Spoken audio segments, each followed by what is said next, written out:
Сен өз кәсібіңді бастайтын кезде бір жолдың басында тұрғандай сезінесің. Ол жол саған қара түнектей көрінуі мүмкін.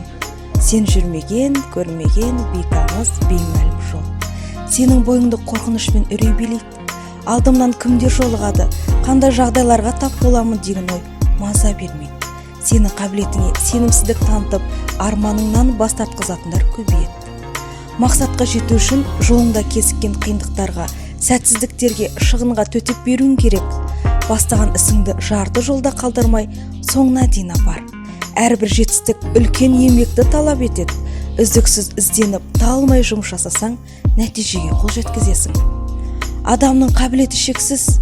Өз күшіңнен, қолыңнан қандай іс келетінен бейхабар шығарсың. Ойыңдағы керағар ойларды жеңіп, өз кәсібіңді баста.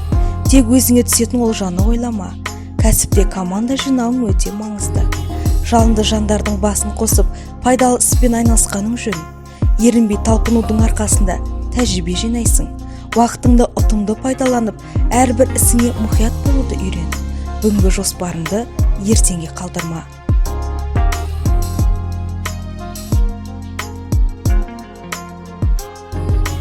Уайым да, қайғы да бәрі өткінші. Өзіңе сен, өзіңді дәлелде. Арман мақсаттарыңнан бас тартушы болма. Бүгін қадам жаса.